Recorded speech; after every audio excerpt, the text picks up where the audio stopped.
All right, we are back with another big theater release that's currently streaming on a few platforms, Prime, Hulu, and honestly, this one really had a lot riding on it. Today, we are reviewing Superman. This is the 25 version. Yeah, we're just a bit behind, but I watched it again with my son, and this is one that I missed. So this is the movie that's supposed to kick off the new DC universe, and we're going to talk about whether it did or did not do the job. Make sure you stay till the end. Take a look at our clean score sheet as well as how this ranks with kids and teens. Let's dive right in.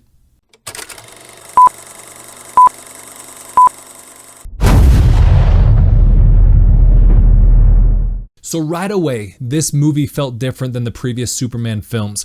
It's lighter, it's a bit brighter, it has a little bit more of a real tone to it. There's people and opinions, and it plays several different angles. Now, comparing this to Man of Steel or those previous versions, the Superman, he feels a bit more real or human in this version, which is a bit ironic because that's really what a lot of the movie kind of revolves around.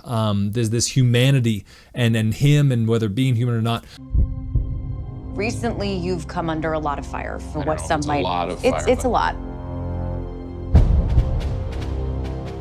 Today, the Secretary of Defense said he was going to look into your actions. That's funny. My actions? I stopped a war. Now, if you're expecting nonstop action, man, you are going to get plenty of it in this film. But they do also help develop this character and his emotions. Now, take note, this movie does move. It's a constant flow that really happens there. There's very little downtime. And they introduce the Justice Gang, which you can see in one of the trailers. He's led by a Green Lantern. No, not Ryan Reynolds. If you ever saw that one, I do apologize. This is a Lantern played by Nathan Fillion. But the biggest question we're always trying to answer with these is, was I entertained? Now, comparing this to older films, the Christopher realm or the Henry realm, yes, the story has more weight. The plot is a bit thicker. Obviously, the graphics than those ones, maybe not Man of Steel, but they're just better. And we will dive into the graphics here in really just a second.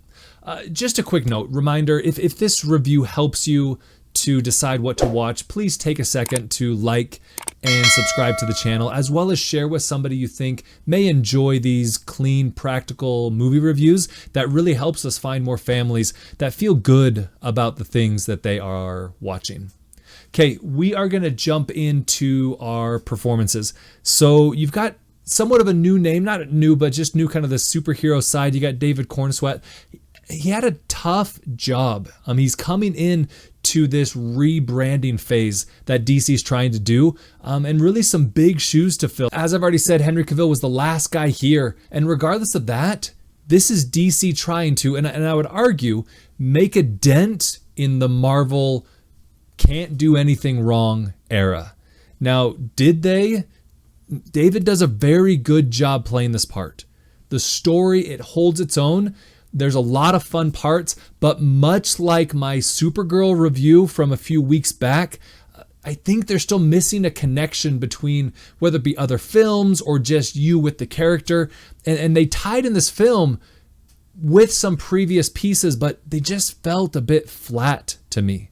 With Marvel, you're looking for that character to show up and what are they going to do and etc. With these DC films, they just seem to always seem forced. Okay, then you've got Rachel Brosnahan as Lois Lane. She does a very good job playing this reporter that's a bit standoffish, but wants to do a great job and wants to also love Superman. Hope there's not any spoilers there. And she does well in the role. Then we've got Nicholas Hoult. This is Lex Luthor. I liked his version. He, of all the Lexes, seems to be the most dark. Doesn't seem to care who he hurts to get his way. I know the other Luxes were like that, but this one just seemed a bit more in your face than others. Now, there's quite a few DC characters that get introduced in this one as well. There's a scene with Mr. Terrific that is really just a ton of fun. One continuous shot, and it's really a scene to not be missed.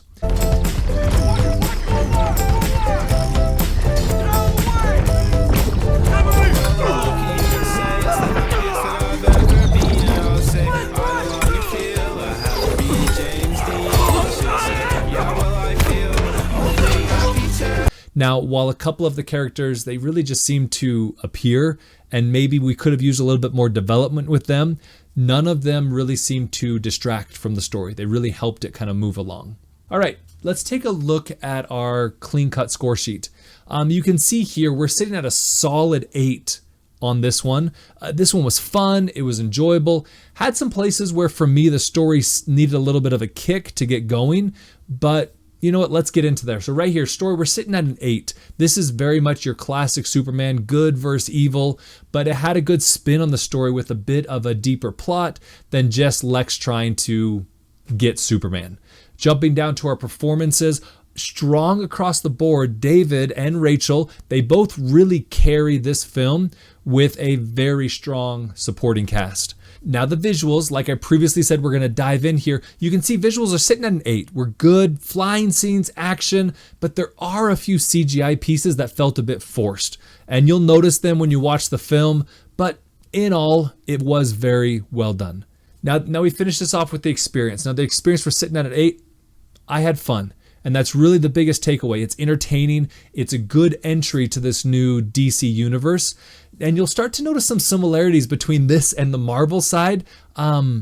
If you can kind of catch on to those similarities, man, leave a comment below. I'd love to kind of hear your thoughts on what similarities you've seen between DC and Marvel. Okay, let's jump into our clean meter. So the language.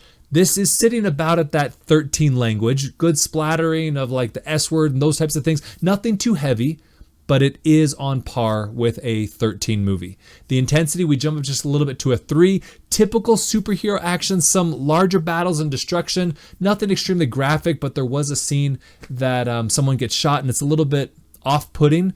The romance, some flirting, some kissing between Clark and Lois, really nothing that's too graphic or moves the score very much. And then the cringe. As I've already mentioned, there was a couple fight moments, a guy gets shot. Again, not overly graphic, but it's very kind of in your face and questionable on those pieces. So then we finish off with our family watch factor. This one, we are sitting at a yellow light for me because of the language, because of the cringe. They just push it a little bit for me in those pieces. So we're sitting at your older kids, teens, adults should really enjoy it. Your younger kids who like your superhero movies would probably have a good time too. But again, checking their maturity level at the door. So this new DC universe out of the gate, it is getting a watch from me. It's a good start to this new DC play that they're trying to run. I'm not sure if it's a great start. I'm not sure if it's what the new CEO James Gunn was hoping for, but it is good. All right, that is Superman 2025 version. I appreciate your time. I appreciate you tuning in. Reminder, if you enjoy this content, please like, subscribe, and share. And I will see you at the movies.